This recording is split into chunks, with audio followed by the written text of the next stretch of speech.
তোমরা ষষ্ঠ শ্রেণীর সেকেন্ড সামারি অর্থাৎ দ্বিতীয় পর্যায়ক্রমিক মূল্যায়নের স্বাস্থ্য ও শারীরশিক্ষার কোশ্চেন পেপারটা দেখতে পাচ্ছ। ফুল মার্কস তোমাদের রয়েছে 10 আর সময় তোমাদের রয়েছে 20 মিনিট।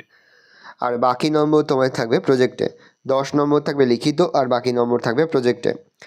একে দাগের শূন্যস্থান পূরণ করো যে কোনো তিনটে প্রশ্নের মান 1 করে 1 × 3 = 3। স্বাস্থ্য অমূল্য ড্যাশ, উত্তর হবে সম্পদ। সুস্বাস্থ্য বলতে বোঝায় একটি ড্যাশ সামগ্রিক স্বাস্থ্য। এইভাবে স্বাস্থ্যকর জীবনযাপন করা যায় সেই শিক্ষায় দান ড্যাশ করে স্বাস্থ্য শিক্ষা। দেহের ভারসাম্য বজায় রাখে ড্যাশ, উত্তর হবে অন্তঃকর্ণ। প্রতিবার ড্যাশ পর দাস ব্রাশ করা উচিত খাওয়ার ড্যাশ এক প্রকার সংক্রামক ব্যাধি করোনা ভাইরাস। 2 রয়েছে ঠিক উত্তরের পাশে টিক আর মিথ্যা বাক্যশির ক্রস চিহ্ন দাও যে কোনো তিনটি। স্বাস্থ্য শিক্ষার উদ্দেশ্য হলো ধূমপান, ড্রাগ ও মাদক দ্রব্যের কুঅভ্যাস বর্জন করা। ঠিক, তাহলে আমরা সত্য লিখব বা টিক চিহ্ন দেবো। প্রতিদিন স্নানের সময় জীবাণুনাশক সাবান ব্যবহার করা উচিত। ঠিক, তাহলে সত্য লিখব বা টিক চিহ্ন দেবো। ত্বকের যত্ন নেবার জন্য নিয়মিত সকালে ঠান্ডা ও নিরাপদ জলে স্নান করা স্বাস্থ্যকর। ঠিক, তাহলে আমরা টিক চিহ্ন দেবো, সত্য লিখব। দৈনন্দিন খাদ্য তালিকায় ভিটামিনযুক্ত খাদ্য শাকসবজি বেশি পরিমাণে গ্রহণ করা উচিত। ঠিক, তাহলে আমরা টিক চিহ্ন দেবো। যে একটি বাক্য উত্তর দাও বা 2-1 কথায় উত্তর দাও যে কোনো দুটি প্রশ্নের মান 2 করে 2 × 2 = 4। স্বাস্থ্য শিক্ষার উদ্দেশ্যগুলো কী কী? 1. স্বাস্থ্যকর সুঅভ্যাস গঠন সহায়তা করা। 2. স্বাস্থ্য শিক্ষার জ্ঞান প্রদান করা। 3. রোগ ব্যাধি প্রতিকার ও তার সাবধানতা অবলম্বনে সচেতনতা গড়ে তোলা। খাদ্য পুষ্টি বিষয়ে সচেতনতা গড়ে তোলা। বিভিন্ন ইন্দ্রিয় অঙ্গের পরিচর্যা ও পরিষ্কার পরিচ্ছন্নতার বিষয়ে সচেতনতা গড়ে তোলা। 6. শিক্ষা কার্যক্রম ও শারীরিক ব্যায়ামের মাধ্যমে দেহের রোগ প্রতিরোধ ক্ষমতা বাড়ানোর বিষয়ে সচেতনতা করা।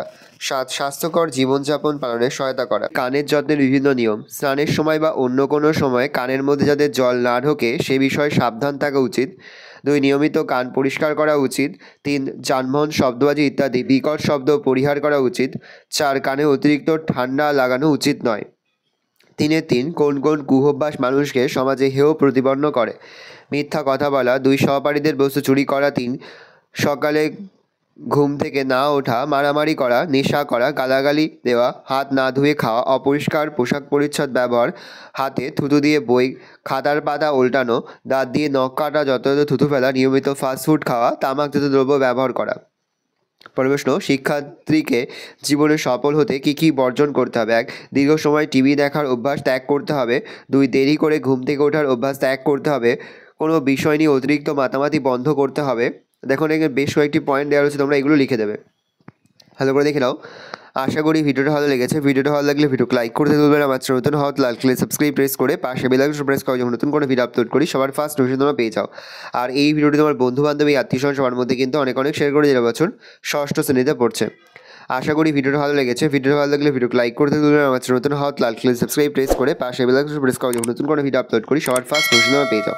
আশা করা যায় প্রতি বছর নেই এবছরও তোমরা আমাদের সাজেশন অংশ থেকে সমস্ত প্রশ্ন কিন্তু কমন পেয়ে যাবে, সেহেতু ভালো করে তোমরা কোশ্চেন পেপারটা দেখে নাও।